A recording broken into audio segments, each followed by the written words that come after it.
Praise the lord. హల్లెలూయా. దేవుని నామానికి మహిమ కలుగునుగాక. మీ అందరికీ నా ప్రేమపూర్వక వందనాలు. అందరికీ వందనాలు. బాగున్నారా? కృపయు సమాధానం కలుగునుగాక.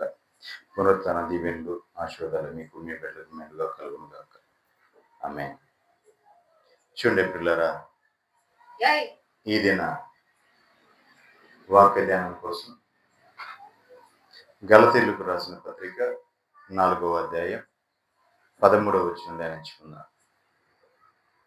గలతీయులకు రాసిన పత్రిక 4వ అధ్యాయం 13వ వచనం ధ్యానించుకుందాం. మీరు నాకు అన్యాయము చేయలేదు. మొదటిసారి శరీర దౌర్భాగ్యము కలిగినను నేను సువార్త మీకు ప్రకటించి తినని మీరు ఎరుగుదురు. దేవునికి మహిమ కలుగునుగాక. నిజమే. మొదటిసారి శరీర బలహీనత కలిగినను నేను సువార్తను మీకు ప్రకటించి తినని మీరు ఎరిగి ఉన్నారు. మీరే సాక్షులు అని చెప్పారు. దేవునికి మహిమ కలుగునుగాక. హల్లెలూయా. ఉదయకాల సెషన్లో ఉదయకాలం మీదే కంటిన్యూషన్గా వస్తుంది. దేవునికి మహిమ కలుగునుగాక. చూడండి ప్రియులారా, సువార్త ఆయనకి శరీర బలహీనత ఉంది. మొదటిసారి వచ్చింది శరీర బలహీనత. మొదటిసారి శరీర బలహీనత వచ్చింది. దానికి కలిగినను నేను ఆ సువార్త మీకు ప్రకటించి తినని మీరు ఎరిగి ఉన్నారు. దేవునికి మహిమ కలుగునుగాక. హల్లెలూయా. ఆ మొదటిసారి ఆయనకి వచ్చిన బలహీనత అయినా సరే దానిని ఆయన సువార్త ప్రకటించుకుంటా మానలేదు. తన శరీర బలహీనత ఉన్నా సరే ఆయన సువార్త ప్రకటించుకుంటా మానలేదు. దేవునికి మహిమ కలుగునుగాక. అది కూడా మొదటిసారి వచ్చిన బలహీనత. చూడండి 2వ కొరింథీ పత్రిక 10వ అధ్యాయం 8వ వచనం మనం ధ్యానించినట్లయితే,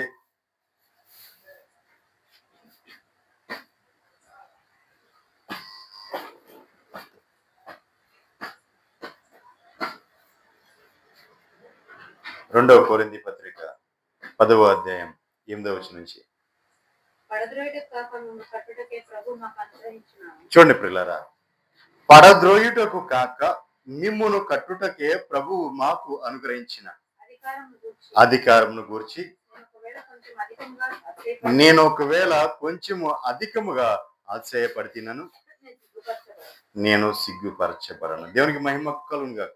హల్లెలూయా. పడద్రోయడం కాదండి, పడద్రోయటం కాదు. ప్రభు ఏం చేసంటే మిమ్మును కట్టుటకే ప్రభు మాకు అనుగ్రహించిన అధికారమును గురించి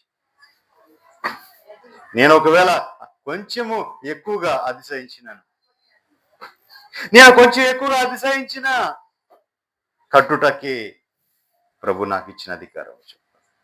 కట్టుటకే ప్రభు మాకు అనుగ్రహించిన అధికారమును గురించి నేను కొంచెం ఎక్కువగా అధికముగానే అతిశయించినాను. నేను సిగ్గుపరచబడను.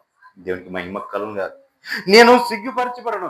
ఎందుకు సిగ్గుపరచబడను అంటే, అనేకులను నా ప్రభు తట్టు నేను మళ్ళించాను, అనేకులను నా ప్రభు తట్టు నేను త్రిప్పగలిగాను, అనేక అన్యులను నా ప్రభు సాక్షిలో నేను నిలబెట్టగలిగాను, నా ప్రభు సొత్తుగా మార్చగలిగాను అని అపోస్తుడైన పౌలయ్య చెప్తున్నాడు. దేవునికి మహిమ కలుగునుగాక. ఆయన నేను ఎన్నడూ కూడా సిగ్గుపరచబడను. నేను ఎందుకంటే ఈ అధికారం నాకు కట్టబెట్టిన నా ప్రభు. నేను ఎన్నడూ కూడా నేను సిగ్గుపరచబడను. నేను ఆయన నుంచి అతిశయం పొందుతున్నాను. అతిశయం నా ప్రభువే. కాబట్టి నేను ఎన్నడూ కూడా సిగ్గుపరచబడను. నేను వ్రాయు పత్రికల వలన మిమ్మును భయపెట్టవలనని ఉన్నట్లు కనబడకుండా ఈ మాట చెప్పుచున్నా.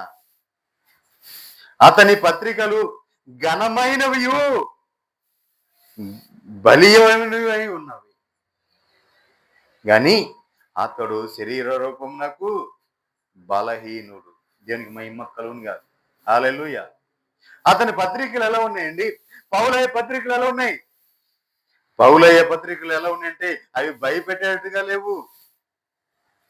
ఆ పత్రికలు చదువుతుంటే భయపడేట్లుగా, భయపెట్టాలని కాదు నేను రాసింది అని చెప్తూ ఆయన ఏమంటున్నాడు? ఈ మాట చొప్పున పత్రికను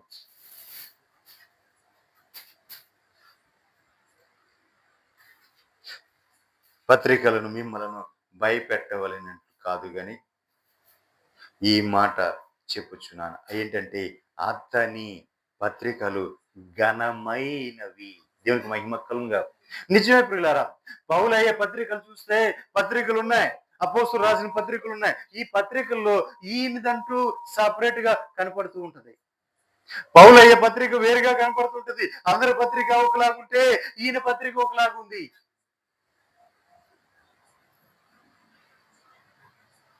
పేతురు గారు రాశారు, యోహాను గారు రాశారు, యాకోబు గారు రాశారు, ఈ పత్రికలు రాశారు. కానీ ఈ పత్రికల కంటే కూడా పౌలు గారి పత్రికలు ప్రత్యేకించబడ్డాయి. దేవునికి మహిమ కలుగునుగాక. ఆయన పత్రికలు ప్రత్యేకించబడ్డాయండి. ఎందుకంటే అవి భయపెట్టాలని కాదు ఆయన రాసింది. భయపెట్టవాలని కాదు గాని పత్రికలు, ఆ పత్రికలు ఘనమైనవిను బలీవమైనవి ఉన్నాయి. బలవం చేస్తాయి. ఘనమైన పత్రికలండి. ఒక్కొక్క మాట చూస్తుంటే ఒక్కొక్క మాట హృదయం తరక్కిపోతూ ఉంటది. ఆ ఎంతో బలము పొందుకుంటూ ఉంటాం. ఆ పత్రికలు మనం చదివి ఎంతగానో బలం పొందుకుంటూ ఉంటాం. అతడు అది చూస్తే శరీర రూపమునకు బలహీనుడు గాని అతని ప్రసంగములు కొరగానివై ఉన్నాయి. అతను శరీర రూపంగా చూస్తే బలహీనుడు, కానీ ఆయన ఒక ప్రసంగాలు చూస్తే కొరివి కలిగినవి ఉన్నాయి. దేవునికి మహిమ కలుగునుగాక. హల్లెలూయా. కొరగానివి అండి ప్రసంగాలు, కొరగాని ప్రసంగాలు.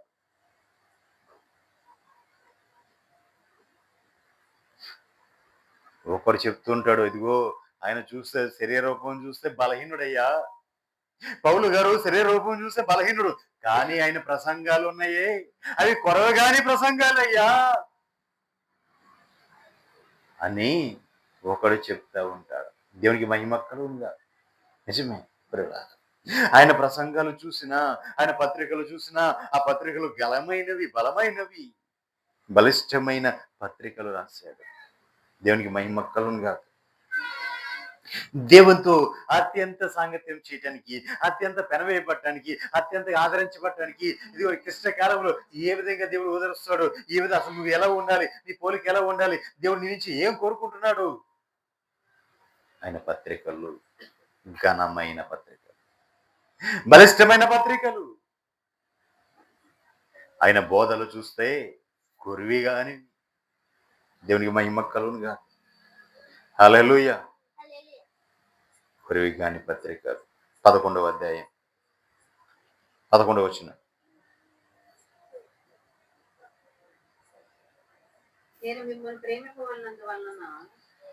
నేను మిమ్మును ప్రేమింపనందువలన దేవునికే తెలియను అతిశయ కారణం వెతుకువారు ఏ విషయంలో అతిశయించుచున్నారు ఆ విషయంలో వారు ఏమై ఉన్నారు? మా వలనే ఉన్నారు అని కనబడు నిమిత్తం వారికి కారణము దొరకకుండా కొట్టువేటకు నేను చేయుచున్న ప్రకారమే ఇక ముందు కూడా చేస్తా. దేవునికి మహిమ కలుగునుగాక. హల్లెలూయా. 12వ వచనం. దేవునికి మహిమ కలుగునుగాక. కొట్టువేటకు కొరివి కాకుండా ఇక ముందు కూడా ఇలాగే చేస్తాను అని చెప్తున్నాడు. దేవునికి మహిమ కలుగునుగాక. ఎందుకంటే ఆయన ఒక ప్రసంగాలు కొరగానివిగా ఉన్నాయి. ఆయన ఒక పత్రికలు చూస్తే అవి భయము పుట్టించేటట్లు ఉంటాయి. భయము పుట్టించేటట్లు ఆ పత్రికలు అని చూస్తే వాటిలో ఘనమైనవి ఉన్నాయి. ఘనమైనవి చేర్చాడు ఆయన. దేవునికి మహిమ కలుగునుగాక. బలీయమైనవిగా ఆ పత్రికలు మనం బలం పొందుకున్నట్లుగా ఉన్నాయి అవి చదువుతుంటే. దేవునికి మహిమ కలుగునుగా. మొదటి కొరింథీ పత్రిక 9వ అధ్యాయం 16వ వచనం చూస్తే, నేను సువార్తను ప్రకటించుచున్నాను, నాకు అతిశయ కారణం లేదు. సువార్తను ప్రకటింపవలసిన భారము నా మీద మోపబడి ఉన్నది. అయ్యో, సువార్తను ప్రకటింపకపోయిన ఎడల నాకు శ్రమ. దేవునికి మహిమ కలుగునుగా. చూసారా ప్రియులారా, ఈ సువార్తను ప్రకటించుచున్నా నేను, నా అతిశయ కారణం నాకు లేదు. అయినా సరే సువార్తను ప్రకటించవలసిన భారము నా పైన ఉంది. ప్రభువు పెట్టిన భారం అది. ప్రభువు పెట్టిన భారం, ఆ భారం నా మీద ఉంది, నా మీద మోపబడి ఉంది. అయ్యో, నేను సువార్త ప్రకటింపపోయిన ఎడల నాకు శ్రమ. సువార్త ప్రకటించకపోయిన ఎడల నాకు శ్రమ. దేవునికి మహిమ కలుగునుగా. ఈ విధంగా ఎవరు మాట్లాడగలరండి? ఎవరు చెప్పగలరండి? నాకు అప్పగించాడు నా ప్రభు సువార్త ప్రకటించమని. ఒకవేళ నా సువార్తను ప్రకటించలేకపోతే నాకు శ్రమ అని ఎవరు చెప్పగలరండి?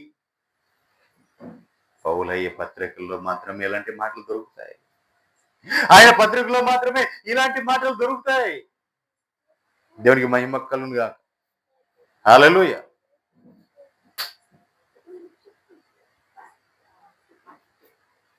ఆ భారం నా మీద ఉంది. సువార్తను ప్రకటించవలసిన భారము నా మీద మోపబడి ఉంది. అయ్యో, నేను సువార్తను ప్రకటింపకపోయిన ఎడల నాకు శ్రమ. ఇంతగా ప్రభువులోనికి వెళ్ళినవారు, ఇంతగా ప్రభువులో హత్తుకున్నవారు, ఇంతగా ప్రభు యొక్క పని చేయకపోతే నేను ఉండలేను అన్నట్టు చెప్పగలిగిన వారు ఎవరున్నారండి? దేవునికి మహిమ కలుగునుగా. 17వ వచనం చూద్దాం.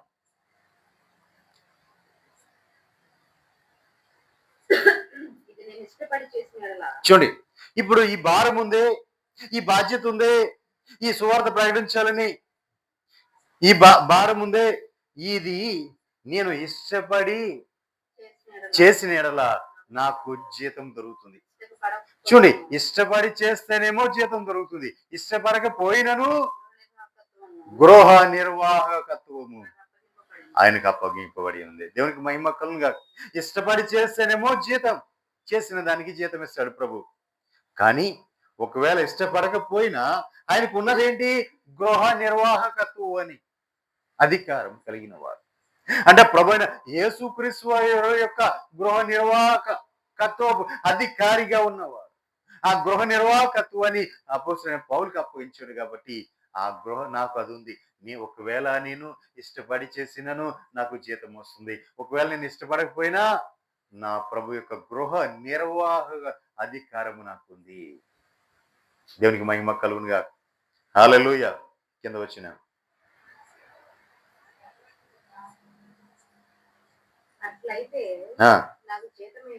అట్లయితే నాకు జీతమేమి? నేను సువార్తను ప్రకటించినప్పుడు, చూడండి, సువార్త ప్రకటించినప్పుడు సువార్త యందు ఉన్న అధికారము పూర్ణముగా వినియోగపరచ కొనకుండా సువార్తను ఉచితముగా ప్రకటించడే. దేవునికి మహిమ కలుగునుగా. సువార్తను ఎలాగండి? సువార్తను పూర్ణముగా ఉచితముగా ప్రకటించుటయే నాకు జీతము. దేవునికి మహిమ కలుగునుగా. హల్లెలూయా. నాకు జీతం ఏంటనుకుంటున్నారు? సువార్తను ఉచితంగా ప్రకటించటమే నాకు జీతం. దేవునికి మహిమ కలుగునుగా. హల్లెలూయా. నిజం పిల్లారా, ఈ రోజున ఎలా అయిపోయిందంటే సువార్త ప్రకటించాలి అంటే రేటు, మాకెంత ఇస్తావా? వస్తా. మా అయ్యగారు చెప్తారా, మా పిఎన్ లేదా మా ఫలానా ఉన్నాడు, ఆయన ఫోన్ చేయి. అప్పుడు ఆయన తీసుకుంటాడనమాట. మీకు అయ్యగారి డేట్ కావాలా? సరే ఇస్తాం. ఎప్పటికి? సరే. ఎంత? ఇది అయ్యగారికి ఎంత అవుతుంది? దేవునికి మహిమ కలుగునుగా. మరి ఈయన ఏమంటున్నాడు? సువార్త ఉచితముగా ప్రకటించుటయే ఆయనకు జీతం అంటున్నాడు. దేవునికి మహిమ కలుగునుగా. సువార్త ఉచితంగా ప్రకటించడం నాకు జీతం అన్నాడు. నిజం ప్రియులారా. కానీ ఇప్పుడు ఉన్న పరిస్థితుల్లో ఒక విధంగా చెప్పుకోవాలంటే మరి ఆయనకి అనుభవం ఖర్చులు కావాలి. ఆ పరిచర్యలు నిర్వర్తించబడాలి. ఎవరిది వాళ్ళకే ఉంది. ఎవరిని ఇప్పుడు మనం తక్కువ చేయకూడదు, తక్కువ చెప్పకూడదు. దేవునికి మహిమ కలుగునుగా. కానీ ఉచితముగా పొందింది ఉచితంగా ఇస్తాను అని చెప్తున్నాడు ఆయన. దేవునికి మహిమ కలుగునుగా. హల్లెలూయా. ఉచితముగా నేను పొంది ఉన్నాను. అది నేను ఉచితంగానే ఇస్తాను. ఎంత కింద వచ్చిన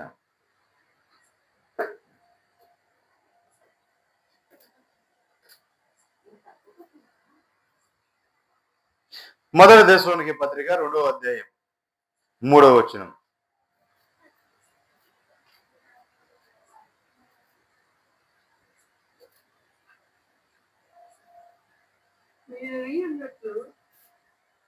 మొదటి వచనం చూడండి.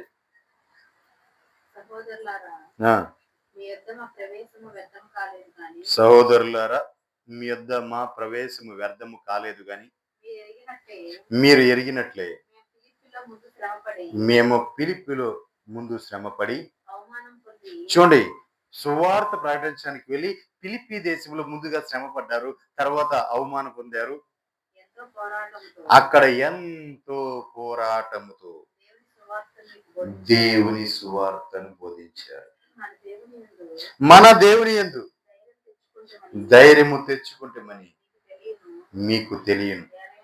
ఎలయనగా చూడండి, ఎందుకంటే మా బోధ కపటమైనది కాదు, మా బోధ అపవిత్రమైనది కాదు, మా బోధ మోసయుక్తమైనది కాదు.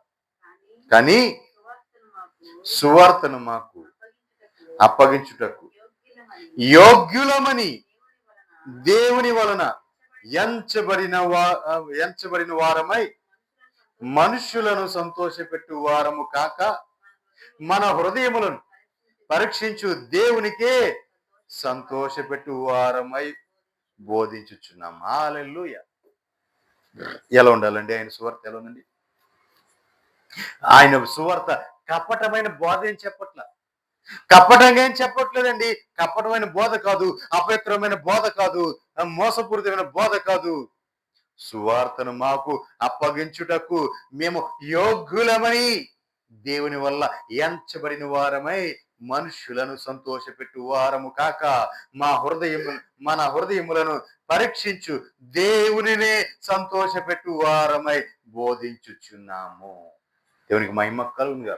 హల్లెలూయా. చూడండి, బోధ కపటమైన బోధ ఉంది, అపవిత్రమైన బోధ ఉంది, మోసపూరితమైన బోధ ఉంది. కానీ సువార్తను దేవుడు యోగ్యులమని చెప్పి ఎంచి అప్పగించినందుకు గాను మనుషులను సంతోషపెట్టు వారమై ఉండక. మనుషులను సంతోషపెట్టే బోధ ఎంతో కాలం నిలవదండి. ముఖస్తుతి చేయటమే. నువ్వు బాగున్నావమ్మా, నువ్వు చక్కగా రోజు వస్తున్నావమ్మా, ఆనందకు వస్తున్నావు, ఎంత భక్తిగా ఉన్నావమ్మా, ఇదిగో చక్కగా అన్ని పనులు చేస్తున్నావు, అన్ని సహకరిస్తున్నావు అని చెప్పామనుకో, అది మనుషులను సంతోషపెట్టే బోధగా ఉంటుంది. నా గురించి అయ్యగారు ఈరోజు చెప్పాడు తెలుసా, మొత్తం నాదే, అయ్యగారు ఈరోజు నా గురించే చెప్పాడు అంటారు. కానీ మనుష్యులను సంతోషపెట్టే బోధగా కాకుండా అనుక్షణం ప్రతి క్షణం కూడా అమ్మ నువ్వు ఇదిగో ఈ లోపం ఉంది సరి చేసుకో, అమ్మ నువ్వు ఇలా ఉండు, ఇంకా దేవుడి దగ్గర ఇంకా ఇంకా ఇంకా నువ్వు భక్తులు ఎదగాలి, ఇంకా ఇంకా నువ్వు పరిపూర్ణతకు రావాలి, ఇంకా పరిపూర్ణతకు రావాలి, ఇంకా ఇంకా ఇంకా ఆయన స్వరూపంలోకి ఆయన రూపంలోకి ఇంకా రావాలమ్మా, ఇంకా ఇంకా అని చెప్పి మనుషులను మభ్యపెట్టే బోధ కాకుండా, మనుషులను సంతోషపెట్టే బోధ కాకుండా, నిన్ను శుద్ధీకరించే బోధ, నిన్ను అంతకంతకు ప్రభువు దగ్గర చేసే బోధ, నిన్ను సరిచేసే బోధ, నిన్ను గద్దించే బోధ, ఈ బోధ బోధించు. దేవునికి మహిమ కలుగునుగా. హల్లెలూయా. ఇప్పుడు ఈ బోధ వలన మనుషులు సంతోషపడరు కానీ హృదయములను పరిశీలించు దేవుడే సంతోషపడతాడు. దేవునికి మహిమ కలుగునుగా. దేవుని సంతోషపెట్టే బోధ కావాలి కానీ మనుషులను సంతోషపెట్టే బోధ కాదండి. మనుషులను సంతోషపెట్టే బోధ ఈ లోకానుసారిగా జీవించడానికి సరిపోతుంది. ఎందుకంటే నువ్వు వాడిని ఎక్కువగా పొగుడుతుంటావు, వాళ్ళని ఎక్కువ సంతోషపరుస్తుంటావు కాబట్టి ధారాళంగా ఇస్తారు. కానీ దేవుడు మాత్రం దూరం అయిపోతాడు. దేవుడు మాత్రం దూరం అయిపోతాడు. కానీ మనుషులను ఖండిస్తూ, నువ్వు గద్దిస్తూ, నీవు వాళ్ళని హెచ్చరిస్తూ, వాళ్ళని సరిచేస్తూ, ప్రభువుకి తగినట్టుగా ఆ బోధ చేసుకుంటూ వెళ్ళు. దేవునికి మహిమ కలుగుగా, దేవుడు సంతోషించినట్లుగా, దేవుడు సంతోషపెట్టువారుగా ఆ బోధను బోధిస్తూ ఉంటే ఆ బోధ నిలిచిపోయే బోధగా ఉంటుంది. అనేకులు కట్టబడే బోధగా ఉంటుంది, అనేకులు హెచ్చరించబడే బోధగా ఉంటుంది, అనేకులు సరిచేయబడే బోధగా ఉంటుంది ఆ బోధ. దేవునికి మహిమ కలుగునుగా. హల్లెలూయా. 5వ వచనం, మీరు ఎరిగి ఉన్నట్లు మేము ఇచ్చకపు మాటల వలన,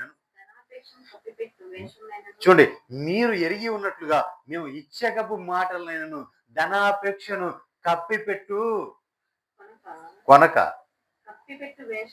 చూడండి, ధనాపేక్షను కప్పిపెట్టుకొను వేష్యముకైనను ఎన్నడు వినియోగింపక. చూసారా, ధనాపేక్షను కప్పిపెట్టే బోధ ఎన్నడూ కూడా దాన్ని వినియోగించలేదని చెప్పడానికి ప్రభువునే సాక్షిగా పెట్టుకున్నాడు. దేవునికి మహిమ కలుగునుగా. హల్లెలూయా. ఎవరు సాక్షిగా పెట్టుకున్నాడండి?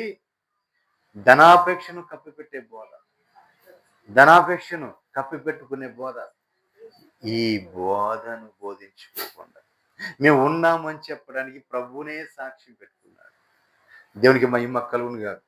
హల్లెలూయా.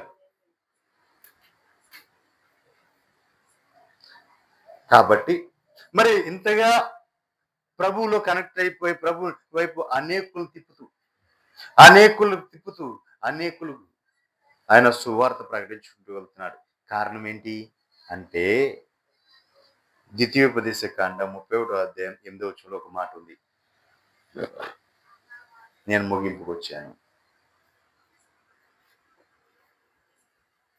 నీ ముందర నడుచువాడు యెహోవా, ఆయన నీకు తోడై ఉండును, ఆయన నిన్ను విడువడు, నిన్ను ఎడబాయడు, భయపడకుము, విస్మయమొందకుము. దేవునికి మహిమ కలుగు. నీ ముందర నడిచేవాడు, నీ ముందర నడుచుచున్న వాడు నువ్వు గుర్తుపట్టాలి.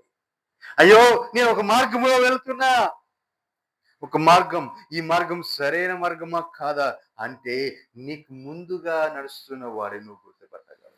నీకు ముందుగా నడుస్తున్న వాడు నువ్వు గుర్తుపట్టాలి. నీకు ముందుగా నడుస్తున్నాడు ఎవరో కాదు, మన దేవాతి దేవుడైన ప్రభువారే. దేవునికి మహిమ కలుగునుగా. నీ ముందర నడుచువాడు యెహోవా, ఆయన నీకు తోడై ఉండును, ఆయన నిన్ను విడువడు, నిన్ను ఎడబాయడు, భయపడకుము, విస్మయమొందకుము. నువ్వు భయపడక్కర్లా, విస్మయం పొందక్కర్లా. ఎందుకంటే నిన్ను నడిపించేది నా ప్రభువే, నీకు తోడై ఉన్నాడు నా ప్రభువే, నిన్ను ఎడబాయిన వాడు నా ప్రభువే.